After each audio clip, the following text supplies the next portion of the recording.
सभी स्नेही जनों एवं सुधी साधकों को सादर वंदे। जय श्री कृष्ण। श्रीमद् भगवद गीता अध्याय 6 आत्म संयम योग और आज का श्लोक है श्लोक संख्या 15।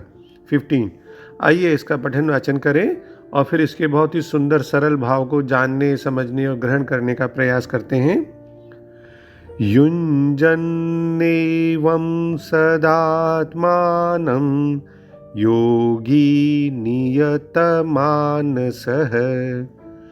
शान्तिं निर्वाणपरमां मत्संस्थामधिगच्छति।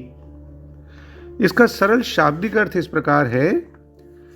पिछले श्लोक में भगवान ने कहा था कि ब्रह्मचारी के व्रत में स्थित, भय रहित तथा भली भांति शांत अंतःकरण वाला सावधान योगी मन को रोक कर मुझ में चित्त वाला और मेरे परायण होकर स्थित होवे।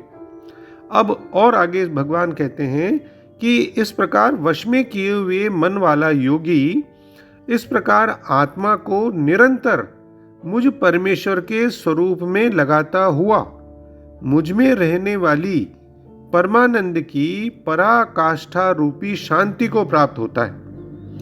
यानी thus constantly applying his mind to me, the yogi of disciplined mind attains everlasting peace consisting of supreme bliss which abides in me। तो इस श्लोक में भगवान ध्यान योग का फल या उसका महत्व बतलाते हैं।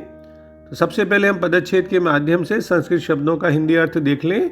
नियत मानसः यानी वश में किए हुए मन वाला योगी, मतलब योगी पुरुष, एवं इस प्रकार आत्मानम आत्मा को सदा निरंतर यानी लगातार मुझ परमेश्वर के स्वरूप में युंजन लगाता हुआ मत संस्थाम मुझ में रहने वाली निर्वाण परमाम परमानंद की पराकाष्ठा रूपी शांतिम शांति को अधिगच्छति प्राप्त होता है।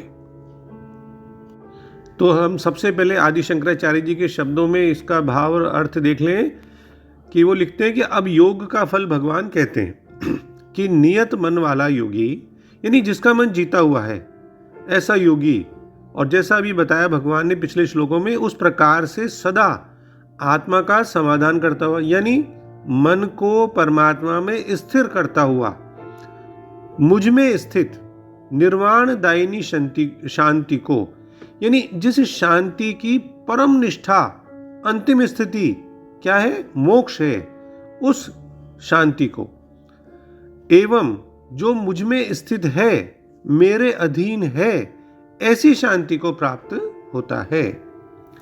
तो भगवान ने शरीर का, आसन का, मन का, भाव का, बुद्धि के द्वारा चिंतन का सारा वर्णन अभी किया।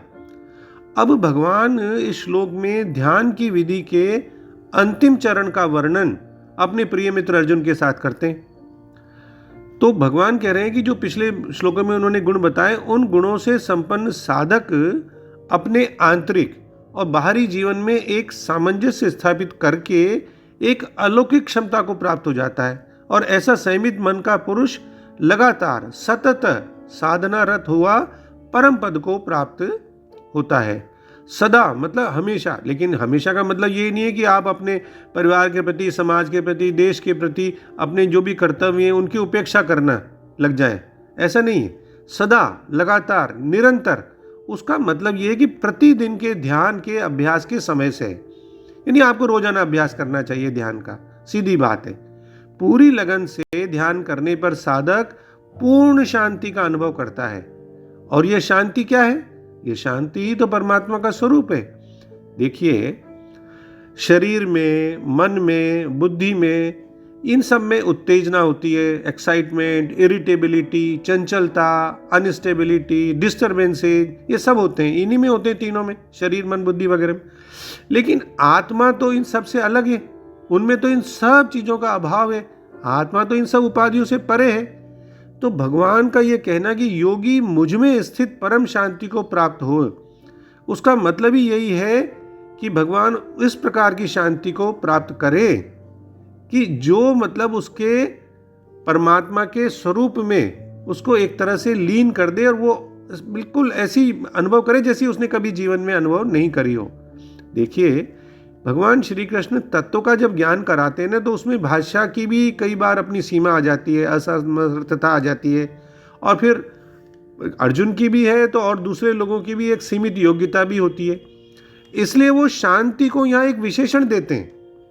वो क्या कहते हैं? निर्वाण परमाम, अर्थात मोक्ष स्वरूप शांति, निर्वाण दायिनी शांति।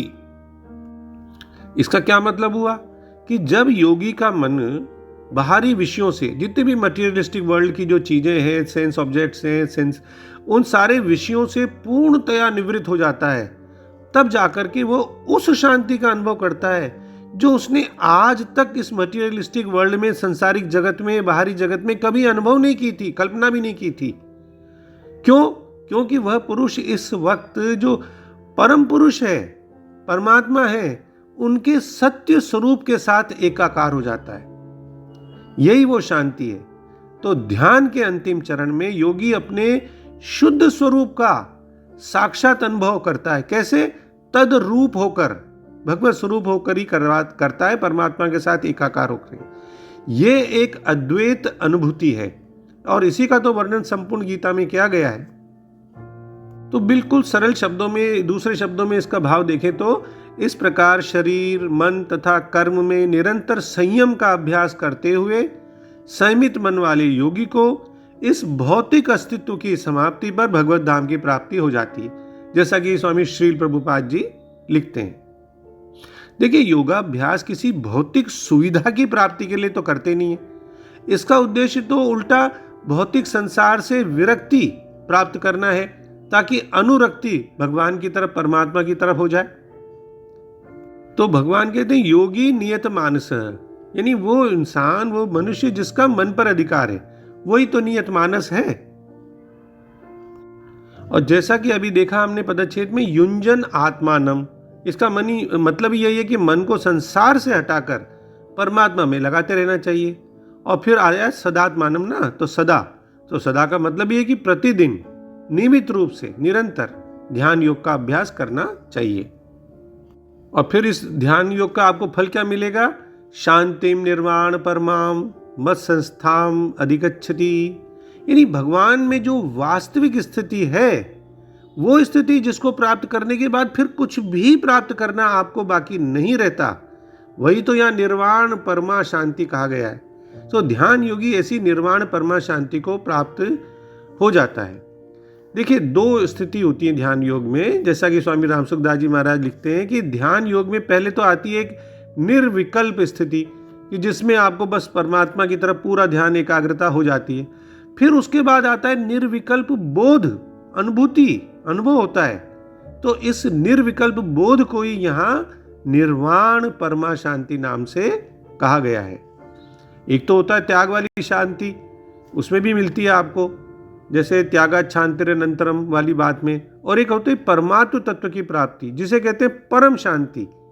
तो इसी परम शांति को गीता में नैष्ठ की शांति ये भी कहा है 5वें अध्याय के 12वें श्लोक में, और शश्वत शांति 9वें अध्याय के 31वें श्लोक में भी इसको निर्वाण परमा शांति को ही बताया गया। और इस श्लोक में निर्वाण परमा शांति उसी को कहा गया है। तो और सरल शब्दों में इसका भाव देखें कि इस प्रकार मन को संयमित रखने वाला योगी मन को निरंतर मुझ में तल्लीन करके निर्वाण शांति प्राप्त करता है, और मुझ में स्थित होकर वह परम शांति पाता है।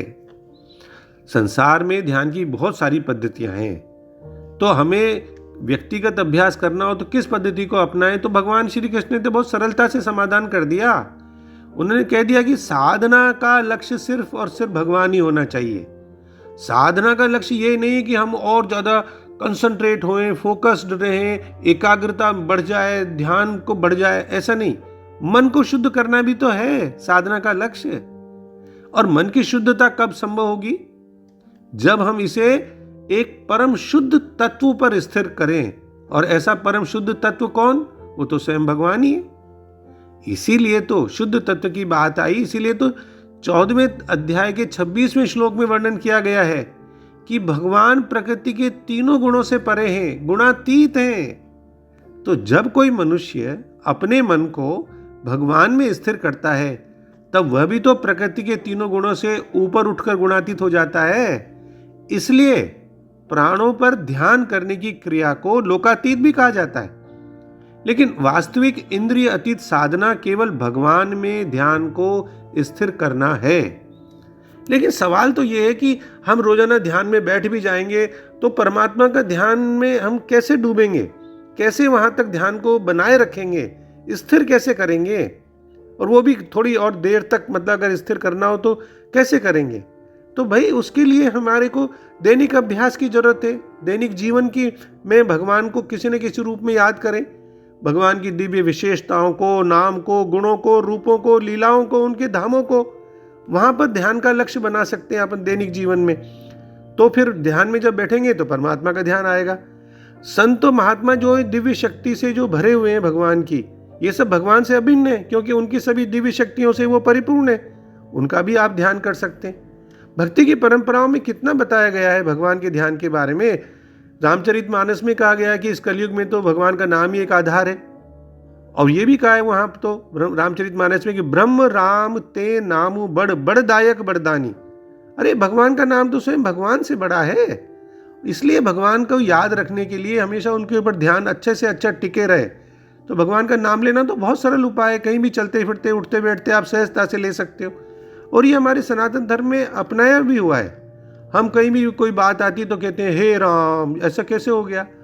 फिर जो कोई मिलता है तो कहते हैं राम राम साहब। और अंत में ऐसी कई जगह राम का शब्द आता है, फिर बाद में तो हम कहते हैं ये राम नाम सत्य। तो इसलिए नाम लेना हो सकता है कि कईयों को पर्याप्त नहीं लगे, तो भाई आप भगवान के रूप को आधार बनाकर कर लो। वो साधना भी एक स्वाभाविक और सरल होती है, जिसे रूप ध्यान साधना कहा जाता है। भगवान ने कहा है ना 12वें अध्याय में कि देहाभिमानी पुरुष होते हैं जो अव्यक्त की अपेक्षा व्यक्त के ऊपर ज्यादा ध्यान देते हैं। जो उन्होंने देह अभिमानी व्यक्ति हैं वो उस तरफ जो है ज्यादा ध्यान देते हैं, व्यक्त रूप पे भगवान के। तो आप किसी भी रूप में भगवान को याद कर सकते हैं। फिर आगे चलकर तो भगवान के गुणों में, उनका सौंदर्य, दिव्य ज्ञान, उनकी करुणा, उनकी कृपा, उनके गुणों का चिंतन करके आप मन को उनकी तरफ और ज्यादा गहराई से समाहित कर सकते हैं, उत्साहित कर सकते हैं। आप खाद्य पदार्थों का भोग बनाइए, उनको लगाइए, भगवान को स्नान कराइए, और कुछ नहीं तो मन से ही भगवान की सेवा करिए कि उनको अगरबत्ती लगा रहे हैं या दिया लगा रहे हैं, भगवान को भोग चढ़ा रहे हैं, स्नान कराएं, मानसिक सेवा जिसे कहते हैं। तो आप भगवान के नाम रूप गुण लीलाओं का दैनिक रूप से ध्यान करते हुए उनका चिंतन कर सकते हैं। तो ये सब ध्यान कैसे अच्छा स्थिर हो परमात्मा में, उसके लिए ये मैंने बीच में आपको समझाया। हालांकि भगवान ने ये सब बातें इस श्लोक में नहीं कही हैं। इस श्लोक के अंत में भगवान श्री कृष्ण साधना के लाभों का वर्णन कर रहे हैं। वो क्या है? एक माया के बंधनों से मुक्त होना, और दूसरा परम आनंद की प्राप्ति करना।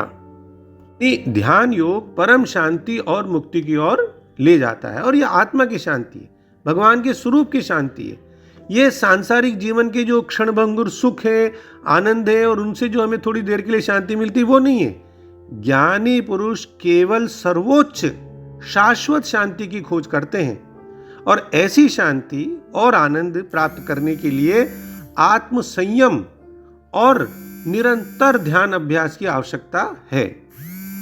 तो अंत में हम स्वामी चैतन्यानंद के शब्दों में इसका जो है सार भाव पुनः देख लें कि इस प्रकार आत्म संयमित योगी मन को आत्मा पर ध्यान में लीन कर रखते हुए अपने भीतर विद्यमान शांति प्राप्त करता है, जो अंततः मुक्ति के सर्वोच्च आनंद में परिणत हो जाती है। जय श्री कृष्ण। ओम श्री कृष्णार्पणमस्तु। डॉक्टर BK शर्मा के प्रणाम, और किसी भी भूल अथवा त्रुटि के लिए हृदय से क्षमा। सर्वे भवन्तु सुखिनः, सर्वे सन्तु निरामयाः।